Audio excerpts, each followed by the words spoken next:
It's not hard to understand the enduring appeal of gangsters in fiction. From the romantic notion of the outlaw anti-hero to the caricature of the psychotic mob boss, they have been portrayed in many different lights. But the unifying theme is that they live by a set of rules alien to the law-abiding public.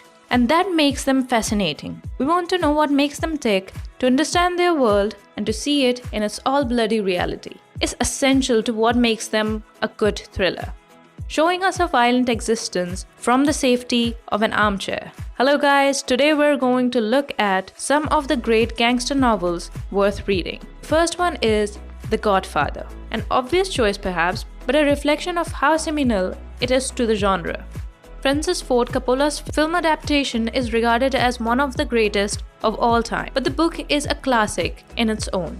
It introduced terms like Cosa Nostra and Omerta to a mass audience and defined the public perception of mobsters for decades to come. It's even in my shopping cart with some other books right now. Can't wait to buy it. The second book is Wise Guy, adapted by Martin Scorsese as the film Goodfellas.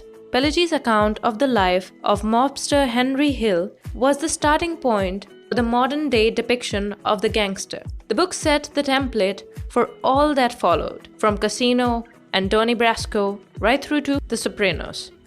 The third book is The Power of the Dog. Winslow's novel chronicles the first 30 years of the United States war on drugs, epic in every sense. The book lays the bare violence, futility, and hypocrisy of the policy, and is made all the more striking by its grounding in true events. But this is much more than a fictional expose of the recent history, as in The Godfather. It is the personal relationships that derive the narrative of the friendship between the DEA agent Art Keller, narco kingpin Miguel Angel Barrera, disintegrates into a blood feud. Fourth book is LA Confidential. For my money, Elroy's 5-book run, from the big nowhere to the core 6000, is as strong as any crime author has put together. LA Confidential focuses on the LA mob scene after Seagull, but takes in LAPD corruption, institutional racism, high-class prostitution, and more. Sprawling and complex, yet exquisitely plotted, is the pathos Elroy imbues in his tough guys that sets this apart. That and the fact that this features the villainous Dudley Smith at his absolute zenith. The fifth book is Muscle for the Wing. Woodrill's later works, such as The Winter Bones, are more famous, but I love this fast and violent novel about a gang of ex-cons muscling in on a town run by the Southern mob. Woodrill has never wasted a word, and this is no different. The local crime boss, for instance, measured 5'7", standing on your neck. You would struggle to find any heroes to root for here, but Woodrill doesn't care about that. Pessy, hardboiled thrillers aren't hard to find, but the ones that are written with this precision are a rare thing. Now the sixth book is The Neon Rain.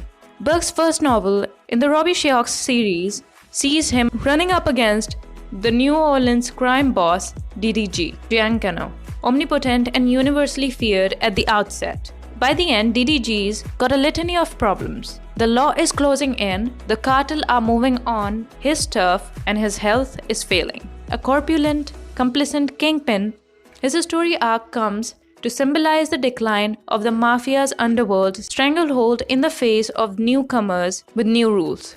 Now the seventh book is Live by Night. This is the other side of the coin. Lehen's sweeping novel charts rise of Joe Coughlin from the streets of Boston to Florida mob boss. Lehen's fearlessness as a writer is in evidence here once again, not just in the change in period and setting from his earlier works, but in ambition of the novel's scope. By turning a gritty mobster epic, a coming-of-age story, and a cautionary tale about the price of success. At its heart, this is a story of love and loss, and one that seems constructed to deliver an inevitably happy ending, only to sidestep it twice. In a manner probably only Lehen could pull off.